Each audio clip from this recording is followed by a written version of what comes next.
जैसा आप देख रहे हैं कि पिछले 2 दिन से जब से कांग्रेस के नेता राहुल गांधी ने बेंगलोर सेंट्रल में पड़ने वाली एक विधानसभा महादेवपुरा के विषय में साक्ष्यों सहित, बड़े ठोस साक्ष्यों सहित जो खुलासा किया है और जिसमें उन्होंने बताया है कि 1,250 फर्जी वोटें उस एक विधानसभा में बनाई गई जिसकी वजह से बीजेपी जीती।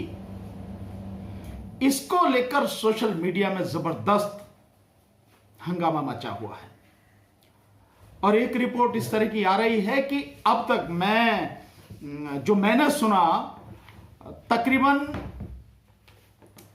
1-1:30 बजे के आसपास तक की मैं जो बात बता रहा हूं, उस समय तक इंफॉर्मेशन ये थी कि 14 करोड़ से ज्यादा लोग इस प्रेस कॉन्फ्रेंस को देख चुके हैं या इस प्रेस कॉन्फ्रेंस के बाद जो सब कुछ हुआ है इससे जुड़े वीडियोस को देख चुके हैं और जिस स्पीड से है और उसके बाद से अब तक की अगर मैं बात कहूं तो निश्चित रूप से 15-16 करोड़ से ज्यादा लोग इस सब चीज को देख चुके हैं। तो इसका विस्तार कितनी दूर तक हो चुका है, इसकी जो मार है वो कितनी दूर तक पहुंच चुकी है, आप इसका अंदाजा लगा सकते हैं। सच की ताकत ऐसी ही होती है, सच ऐसे ही होता है कि जब सामने आता है तो बहुत दूर तक अपना विस्तार करता है, बहुत दूर तक मारक क्षमता उसकी होती है। आप सच की बात कह रहे हैं। राहुल गांधी ने इतना एक प्रेस कॉन्फ्रेंस करके उसने चुनाव आयोग पर उन्होंने वोट की चोरी का इल्जाम लगाया है और कर्नाटक की एक महादेवपुरा जो है विधानसभा, उसमें ये धांधली राहुल गांधी ने 6 महीने की वो करके उसमें सारी धांधली पकड़ी है। लेकिन चुनाव आयोग तो अभी भी अपनी वो कमी नहीं मान रहा, वो तो राहुल गांधी का एफिडेविट मांग रहा है। ये एफिडेविट का चुनाव आयोग क्यों मांग रहा है?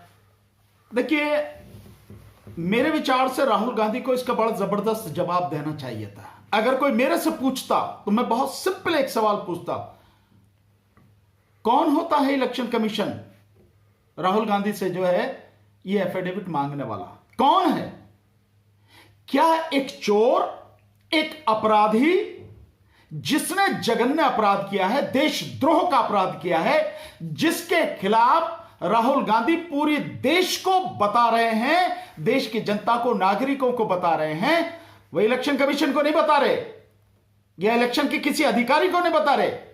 वो उस सारा जो प्रेजेंटेशन उन्होंने दिया है, सारे सबूतों के साथ जो बात उन्होंने रखी है, वो पूरे मीडिया के सामने और देश के नागरिकों के सामने वो बात रखी है।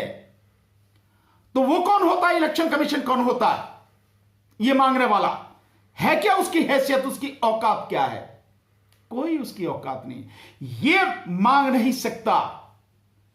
बल्कि ये जिम्मेदारी इलेक्शन कमीशन की है। उसे यह कहना चाहिए था कि राहुल गांधी जी, आपने जो भी ये सारे साक्ष्य दिए हैं, आपने हमारी ही दी हुई वोटर लिस्ट से दिए हैं, हम निश्चित रूप से इसकी गहन जांच करेंगे और जांच करने के बाद हमारी गलती है तो हम उसको निश्चित रूप से उसकी माफी मांगेंगे और जो भी अपराधी हैं इसमें उनके खिलाफ कानूनी कार्रवाई करेंगे, कोई बख्शा नहीं जाएगा। लेकिन वो धमकाने की स्थिति में है। लेकिन चुनाव आयोग ने अभी कोई प्रेस कॉन्फ्रेंस तो करी नहीं शायद। नहीं, वो प्रेस कॉन्फ्रेंस इसलिए करने की स्थिति में नहीं है क्योंकि ये केवल आरोप नहीं है, ये हवा में नहीं कहा गया कुछ भी। ये इतने सारे सबूतों के साथ, वो आपने देखा राहुल गांधी की जो टेबल पर जहां जब वो प्रेजेंटेशन कर रहे थे, बता रहे थे, मीडिया से बात कर रहे थे, तो वहां सारे वो रखे थे। एक इतनी मोटी बुक रखी हुई थी जिसमें उन लोगों के नाम थे, उन फर्जी वोटरों के नाम थे जिनके पते या तो 0 हैं या हैं ही नहीं या कुछ अलग तरीके हैं। तो इस तरह का फर्जीवाड़ा एक तरफ आपने देखा होगा, उन 11,965 जो वो थे फर्जी वोट उनके थे जो लोग यहां की जगह, जो यहां भी है वोटर, यहां भी है वोटर, यहां भी है वोटर, कई कई जगह वोटर है, वो उनके थे।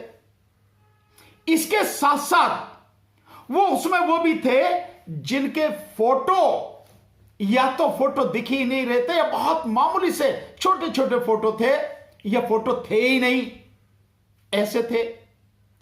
और जो 33,000 का एक पूरा बंडल रखा था वो उनका था, 33,000 से कुछ ज्यादा का, 33,632 का, कि जो पहली बार वोटर बने फॉर्म 6 वाले, जिस उसका मिसयूज किया गया, तो वो सारे सबूत रखे थे। वो सबूतों के साथ में बात कर रहे थे, वो हवा में बात नहीं कर रहे थे। तो इसलिए इलेक्शन कमीशन कैसे इन सबूतों को नकार सकता है? ये तो उसी की लिस्ट से है, इसलिए उसकी हिम्मत नहीं है। और इसीलिए बीजेपी उसके बचाव में है, क्योंकि बीजेपी इसमें शामिल है, मोदी इसमें शामिल है। देश का प्रधानमंत्री वाकई में जो बना है वो वोटों की चोरी करके बना है, वोटों को लूट के बना है। बीजेपी क्यों शामिल है? ये तो चुनाव आयोग की बात हो रही है, बीजेपी क्यों इसमें शामिल है? यही बात है सबसे बड़ी। बीजेपी बचाव क्यों कर रही है? बिल्कुल सही बात आपने पूछी। इस बात से यह बात सिद्ध होती है कि बीजेपी अगर इलेक्शन कमीशन का बचाव कर रही है तो मतलब यह है कि बीजेपी इस सारे खेल में शामिल है। और वैसे भी भाई इलेक्शन कमीशन अपने लिए क्यों करेगा या अपने आप से क्यों करेगा? उसे क्या लाभ हो रहा है? इलेक्शन कमीशन तो प्राइम मिनिस्टर बन नहीं रहा, इलेक्शन कमीशन तो राष्ट्रपति बन नहीं रहा, कौन बनेगा? अगर इसका फायदा होगा तो किसको होगा? इसका फायदा बीजेपी को होगा। और बीजेपी में किसको फायदा होगा? इसका फायदा वर्तमान प्रधानमंत्री नरेंद्र मोदी को होगा, उन्हें फायदा होगा। इसीलिए इस सब में ये जो नजर आ रहा है कि जो जवाब इलेक्शन कमीशन को देना चाहिए, इलेक्शन कमीशन न देके वो जवाब बीजेपी और उसके प्रवक्ता दे रहे हैं। मतलब यह है कि इलेक्शन कमीशन और बीजेपी पूरी तरह से एकजुट होकर इस धांधली में शामिल है। तो ये जो राहुल गांधी का जो सच का तीर है, ये बीजेपी की छाती में लगा जाके? नहीं, छाती में भी लगा है, और छाती में इतने गहरे में लगा है कि जिसकी वजह से इतनी जबरदस्त तिलमिलाहट बीजेपी के अंदर है। अभी तक आप देखिए 48 घंटे से ज्यादा इस बात को होने जा रहे हैं, लेकिन बीजेपी के लोग बेवजह की बातें तो कर रहे हैं, फालतू बातें तो कर रहे हैं, पर जो सबूत राहुल गांधी ने दिए हैं उनमें से एक भी सबूत, एक भी साक्ष्य को काट नहीं पाए हैं, उसको खारिज नहीं कर पाए हैं। केवल ये कह रहे हैं कि जहां ये हार जाते हैं फिर कहते हैं या तो इसमें गड़बड़ी है या तो इस तरह से गड़बड़ी है, और जहां जब ये जीत जाते हैं वहां कोई गड़बड़ी नहीं है, तो ये तब क्यों नहीं कहते हैं? और कोई कह रहा है कि ये इन्हें जो तभी उस समय क्यों नहीं किया इन्होंने, उस समय भी तो लिस्ट इनके पास थी। देखिए प्रैक्टिकल चीजों को आप समझिए। जिस समय कैंडिडेट लड़ रहा होता है, पार्टी लड़ रही होती है, जब 7-8 दिन पहले उसको वो लिस्ट मिलती है, वोटर लिस्ट मिलती है, तो उस वोटर लिस्ट को छांटकर अलग अलग बूथ पर भेजने के लिए, और उसके लिए पर्ची और जो भी चीजें उसके साथ सामग्री जाती है उसको बनाने में, जिसको कहते हैं बस्ता बनाना, उसमें पूरा समय लगा होता है, और फिर उनको बांटना होता है। लगभग 350, 350, कहीं 250, कहीं 250, 400 तक पोलिंग बूथ होते हैं। सो उन सब तक पहुंचाना होता, उसके डिस्ट्रीब्यूशन में लगी होती है पार्टी। तो उस समय ये जांच का कोई वो नहीं होता, पर जांच 1 साल बाद हो, जांच 5 साल बाद हो, या जांच 2 महीने बाद हो, फर्क इससे नहीं पड़ता।